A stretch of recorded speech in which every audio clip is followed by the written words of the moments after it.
कृष्ण का मतलब क्या है? कृष्ण का मतलब होता है आकर्षण, जो किसी को अपनी ओर खींचता हो, उसे कृष्ण कहते हैं। आकर्षित करता हो, उसे कृष्ण कहते हैं। जैसे चुंबक होता है, मैग्नेट, वह लोहे को अपनी ओर जैसे खींचता है, वैसे कृष्ण यह नाम इसलिए है कि वह जो भी उसको देखता है उसके प्रति आकर्षित हो जाता है और कृष्ण उसे अपनी ओर खींचता है। सनातन संस्कृति में, धर्म में पैदा हुए जो लोग, जिसमें मीराबाई, और उसने तो खाली एक बाल गोपाल की मूर्ति ही देखी थी और वो उनसे इतनी आकर्षित हो गई कि उसने सब भोग छोड़ दिए, राज छोड़ दिया और उसकी दीवानी हो गई। और उसके बाद में सूरदास, उन्होंने तो कृष्ण को देखा भी नहीं क्योंकि उनकी आंखें थी ही नहीं। फिर भी वो मन की आंखों से उनसे इतने आकर्षित हो गए कि उन्होंने कृष्ण भक्ति में सूर सागर लिख दिया। और मीराबाई ने कितने ही भजन लिखे जो आज पूरे देश की हर महिलाओं के और पुरुषों के भजनों में, जबान में आते हैं। हर एक के पीछे उनकी छाप है। मीरा के प्रभु गिरधर नागर और सूर श्याम तब हसी जशोदा ले उर कंठ लगायो। सभी में सरस्वती प्रवाहित हो जाती है जो कृष्ण का भक्त बनता है उसमें।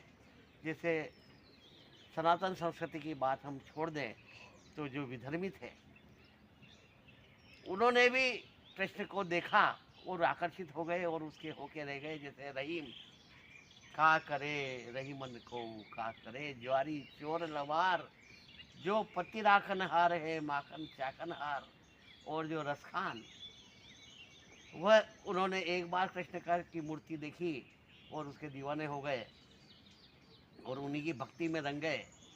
और उनके मुंह से भी निकल गया कि मानुष हो तो वही रस खानी बसो, ब्रज गोकुल गाम के ग्वारन। जो पशु हो तो कहाँ बसु, मेरो चरो नित नंद की धेनु मजारन। पाहन हो तो वही गिरी को, जो करियो धरियो कर छत्र पुरंदर धारन। जो खग हो तो बसेरो करो, मिली कालिंदी कुल कदम्ब की डारन। जैसे रसगान भी कृष्ण भक्ति के रंग में रंग गए। और शहंशाह अकबर, उनकी पत्नी थी एक ताज बेगम, वह हज करने के लिए जा रही थी।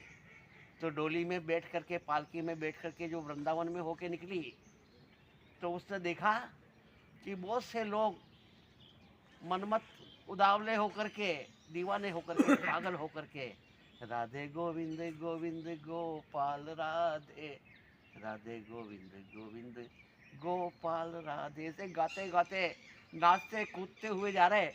तब ताज बेगम ने पूछा कि ये क्या है, ये लोग इतने दीवाने होकर के कहाँ जा रहे हैं? तो उन्होंने कहा कि आप नहीं जानते हो, ये वृंदावन है, यहाँ हिंदुओं का छोटा खुदा रहता है। तो क्या, खुदा तो एक होता है, बड़ा छोटा क्या होता है?